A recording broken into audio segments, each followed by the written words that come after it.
Hey guys, how's it going? Hope you're doing well. My name is Crown, and today I'm going to read you some very interesting stories that I hope that you're gonna love. And now, without further ado, let's go!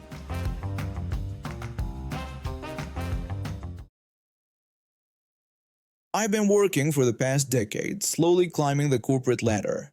After years of saving and planning, I finally decided it was time to build my dream home. I found this nice neighborhood that was still developing. Most of the lots were already occupied, but there were a few left, including a perfect spot for my future house. I loved the idea of having a custom-built home, tailored to my needs and preferences. So I took the plunge, bought the lot, and hired a contractor to start the construction. For months, I watched my house slowly come to life. The foundation was laid, walls went up, and the roof was put on. It was exciting to see the progress every time I visited the site. The exterior was almost complete and the contractors had started working on the interior, putting up the drywall. One evening after a long day at work, I decided to drive out to the construction site to check on the progress. Everything looked fine from the outside. The siding was up, windows were in place, and the landscaping was starting to take shape. I was feeling pretty good about how things were coming along. That's when I decided to take a look inside the garage. I figured I'd check out the space where I'd soon be parking my car. But when I opened the garage door, there were two cars and a minivan parked inside. In my garage, in my unfinished house. I stood there dumbfounded for a moment. Then I called my contractor, thinking maybe he knew something about this. I explained the situation to him, describing the three vehicles I had found in my garage. The contractor expressed surprise and confusion, assuring me that he and his team hadn't left any vehicles there. I hung up, trying to make sense of the situation. Then it hit me. I remembered hearing something about a chance of hail that night. It seemed one of my future neighbors had decided to use my garage as their personal shelter without bothering to ask. At first, I thought about just leaving it alone, but the more I stood there, staring at these strangers' vehicles in my garage, the angrier I got. By the time I got back to my car, I was furious. Without a second thought, I called a tow company. I explained to the tow company that I needed 3 vehicles removed from my property. They asked for the address, which I provided, and within an hour, all 3 vehicles were gone. I went home feeling satisfied that I had dealt with the situation. The next morning, my phone rang. It was my contractor again. He informed me that there was a situation at the construction site, with police investigating a supposed vehicle theft. I asked him to put the police on the phone. I explained to the police that I was the property owner and that I had the vehicles towed because they were parked in my garage without permission. I provided them with the tow company's information and thought that would be the end of it. Later that day, I decided to swing by the construction site after work. As I pulled up, a man stormed up to my car, red-faced and shouting. He angrily confronted me about having their cars towed, explaining the inconveniences it had caused his family and the significant cost to retrieve their vehicles. I remained calm and pointed out that it was their fault for parking in my garage without permission. The man argued that they were just trying to protect their cars from the expected hail. I stood my ground, telling him it wasn't my problem and that they should have asked first. The argument continued with the man insisting I should cover their costs and me refusing. Eventually, his wife came and dragged him away. By this time, several other neighbors had come out to watch the confrontation. After the man left, a few neighbors approached me. They expressed their disapproval of my actions, suggesting I should apologize and be more understanding. They emphasized the importance of neighbors helping each other and criticized my decision to have the cars towed without leaving a note. These people actually thought I was in the wrong for not wanting strangers to use my garage as they pleased. I explained to them that while I appreciated their perspective, I wasn't okay with people using my property without asking. That wasn't going to change. I got back in my car and drove off, leaving them muttering among themselves. As I headed home, I wondered what I'd gotten myself into with this neighborhood, but I wasn't about to back down. This was my house, my property, and I had every right to decide how it was used. Over the next few weeks, things remained tense. The family whose cars I had towed continued to glare at me whenever I visited the construction site. Other neighbors would whisper and point when they saw me, but I stood my ground. As the house neared completion, I made sure to install a top-of-the-line security system, complete with cameras covering every angle of the property, including the garage. I also had an automatic gate installed at the entrance of my driveway. The day I finally moved in, I threw a housewarming party and invited all the neighbors. Some came, others didn't. Those who did were polite, if a bit cold. As they were leaving, I made sure to hand each of them a little gift bag. Inside was a keychain with my phone number on it and a note that read, "If you ever need to use my garage, just call and ask first." The message was clear. I was willing to be a good neighbor, but on my terms. I'm a 19-year-old college student, just trying to get through life like everyone else. About 3 months ago, I was in a pretty bad car accident. Some drunk driver ran a red light and T-boned my car. I got the short end of the stick with a broken hip bone, among other injuries. The recovery process has been slow and painful, but I've been making progress. My doctor recommended I use a wheelchair for a while to avoid putting unnecessary strain on my hip while it heals. It's not permanent, thank God, but it's been an eye-opening experience. You never realize how inaccessible the world can be until you're rolling through it on wheels. Anyway, this particular day, I decided to treat myself to some retail therapy. My parents had been amazing throughout my recovery, and I wanted to get them something nice as a thank you.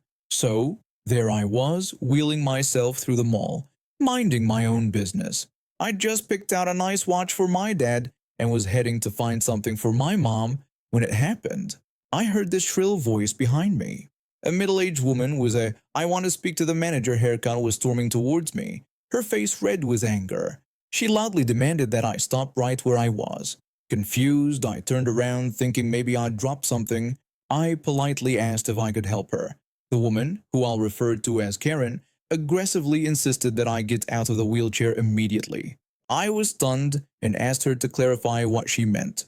Karen accused me of faking my disability, claiming she had seen me walking around earlier. She said I was just pretending to need the wheelchair. I was shocked and tried to explain that I wasn't faking anything, that I had been in an accident. But Karen cut me off, accusing me of lying and saying there were people who actually needed wheelchairs. She called me lazy and attention-seeking. By this point, a small crowd had gathered. I could feel my face burning with embarrassment and anger. I attempted to assure her again that she was mistaken, but before I could finish, Karen grabbed the armrests of my wheelchair and started shaking it violently. I pleaded with her to stop, telling her she was hurting me. But Karen didn't stop. She became even more aggressive, grabbing me by my shirt and trying to yank me out of the chair. I called out for help, desperately trying to hold on to the wheelchair, but with my injuries, I wasn't strong enough. With one final pull, Karen managed to drag me out of the chair. I hit the floor hard, my hip exploding with pain. I screamed. My scream seemed to snap Karen out of her rage. She stood there looking down at me. The crowd around us gasped. A random bystander in the crowd loudly questioned what was wrong with Karen. Shortly after, 2 mall security guards pushed through the crowd. One of them knelt beside me, asking if I was okay, while the other confronted Karen. Karen, now realizing what she had done, stammered out that she thought I was faking. The security guard told her that regardless of whether I was faking or not, she had no right to assault anyone. They informed her that she would have to come with them. As they led Karen away, she kept looking back at me, her face pale. I think it finally dawned on her what she'd done. The security guard helped me back into my wheelchair, but the pain in my hip was excruciating. They called an ambulance, and I ended up back in the hospital. Turns out Karen's little stunt had set my recovery back by weeks. The police got involved and Karen was charged with assault. I later found out she'd been having a really bad day. Her husband had left her, she'd lost her job, and she'd convinced herself that taking out her frustrations on a faker was somehow justified. Not that it excuses what she did, of course. So yeah, that's my story of how I got attacked for faking a disability. I'm a tech CEO who built a successful startup from scratch. Now I'm dealing with the aftermath of an entitled family's weekend squatting adventure. Let me start from the beginning. I have been working non-stop for years, barely taking a day off. My company had just hit a major milestone, and my team insisted I take a well-deserved vacation. Reluctantly, I agreed to a week-long trip to a remote island. Little did I know what awaited me when I returned. One day, I got a frantic call from my neighbor while I was away. The neighbor informed me about unusual activity at my house, mentioning lots of people coming and going and loud music. They also pointed out social media posts showing people partying at what appeared to be my place. I confirmed that I was indeed out of town, and my heart sank at this news. I immediately booked the first flight home. Had someone broken in? Was this some elaborate prank? When I finally arrived, I couldn't believe my eyes. My pristine, modernist home had been transformed into what looked like the aftermath of a frat party. Empty bottles littered the lawn, streamers hung from trees, and the front door was wide open.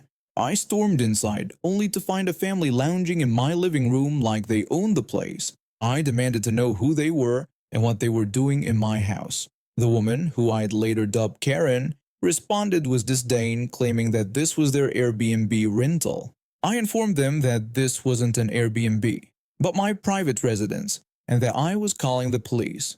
Karen's husband intervened, insisting that they had paid for the place and it wasn't their fault if the listing was a scam. I retorted that this didn't give them the right to break in and trash someone's home. I then called 911, my hands shaking with anger. While we waited for the police, Karen had the audacity to complain about the subpar amenities and how they had to make do with what was available. When the police arrived, the officer asked for identification and proof of their rental agreement. Karen produced some clearly photoshopped documents, which the officer quickly dismissed. The officer informed them that they were trespassing on private property and asked them to leave immediately. Karen protested, claiming they were paying customers and demanding compensation for the inconvenience. I reminded her that she had broken into my house. As they were being escorted out, Karen threatened legal action, claiming they had improved the dump with their redecorating and that I should be thanking them. I thought that would be the end of this nightmare, but a week later, I received a summons. They were actually suing me for unjust enrichment and emotional distress. Their claim was that their improvements to my property, including the aftermath of their party and their amateur attempt at redecorating, had increased its value. The court date arrived and I watched as their lawyer presented their case. The lawyer argued that the family had entered into what they believed was a legitimate rental agreement and had improved the premises upon finding it not to their liking. He claimed they were entitled to compensation for their efforts and the distress caused by my hostile reaction. My lawyer countered, pointing out the absurdity of the situation. He emphasized that the defendants had broken into a private residence, vandalized the property, and were now trying to profit from their illegal actions. He presented clear evidence of their falsified documents and lies to law enforcement. The judge thankfully saw through their ridiculous claims and dismissed the case. He admonished them for their clearly illegal actions and frivolous attempt to profit from them, suggesting they leave before he decided to pursue criminal charges. But I wasn't done. I informed my lawyer of my intention to countersue, insisting that they needed to pay for the damages. We filed a countersuit for trespassing, vandalism, defamation, and legal fees. The evidence was overwhelming. Their own social media posts documenting the break-in and party, the fake documents they created, and witness testimonies from my neighbors. The verdict came swiftly. They were ordered to pay for all damages, my legal fees, and a substantial sum for the emotional distress they caused. But the consequences didn't stop there. Their story went viral, and they became infamous as the Airbnb squatters. Karen's husband lost his job, their kids were ostracized at school, and they eventually had to move to escape the constant public shaming. At 22, I found myself freshly commissioned as a second lieutenant in the Army Reserves. I was as green as they come as I reported to my first unit. From day one, it was clear that things weren't quite right in our unit. Our commander, a man I'll simply refer to as the commander, was, well, let's just say he wasn't exactly officer material. He had no idea about our unit's specialized military occupational specialty, and worse, he didn't seem to care. I still remember our first interaction. The commander welcomed me with a cliché about whipping the soldiers into shape. When I expressed my eagerness to learn about our specialty and contribute to the unit, he dismissed my enthusiasm. He told me not to worry about the specialty and just focus on making sure the soldiers followed orders and stayed in line. That should have been my first red flag. Instead of focusing on our actual job, I found myself becoming the commander's errand boy. Every drill weekend, I'd have to relay his often nonsensical directives to the rest of the unit. During one such weekend, I had to inform the team about the commander's latest order to reorganize the supply closet by color and size. A sergeant pointed out that we had done this just a month ago and that it made no sense for our equipment. I acknowledged his point but reminded him that these were our orders. A private then asked if the commander even knew what our unit did. I couldn't answer that question honestly without undermining my superior, so I just sighed and helped them with the task, all while trying to learn our actual job from these experienced soldiers when the commander wasn't looking. The commander's personality didn't help matters. He constantly flip-flopped between trying to be everyone's buddy and pulling rank when his ego was bruised. In one instance, he casually suggested having a beer after drill, to which a specialist reminded him that drinking during drill weekends wasn't allowed. The commander immediately became defensive, questioning the specialist's authority and reminding him of his rank. This went on for about a year. A whole year of walking on eggshells, trying to appease the commander while actually learning my job from the enlisted soldiers. It was exhausting, frustrating, and at times demoralizing. But I stuck it out, believing that eventually things would improve. Then came the battalion training meeting about our annual rifle qualification range. This should have been straightforward. It's one of the most basic training functions we do. But of course, the commander managed to complicate things. In the weeks leading up to the meeting, he kept pushing his responsibilities onto me. When I expressed concern about handling the range planning due to my inexperience, the commander questioned my abilities and implied I might not be cut out for the job. So I did the work. I planned, I prepared, I made detailed notes. All while the commander swanned around, acting like he was on top of everything. The day of the meeting arrived. We sat in a room with another unit's command team, waiting our turn to brief. As I listened to the other units give their reports, my stomach churned with anxiety. I knew what was coming. When our turn came, the commander stepped up to the plate.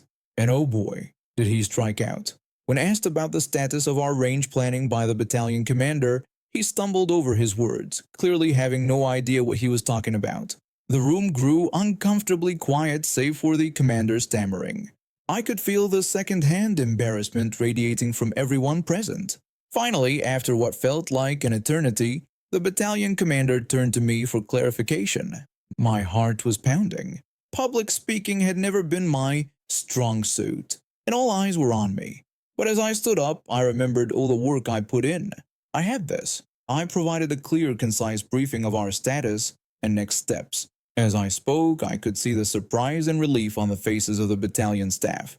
When I finished, there was a moment of silence before the battalion commander thanked me for the informative briefing. He then requested a private word with our commander after the meeting. The rest of the meeting passed in a blur. When it was over, I saw the commander being led away by the battalion commander. Later, the commander was suddenly very interested in learning about our specialty.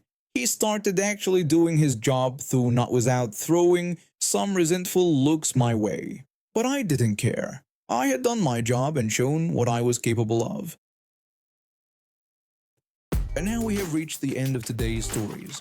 Thank you for watching, and see you next time.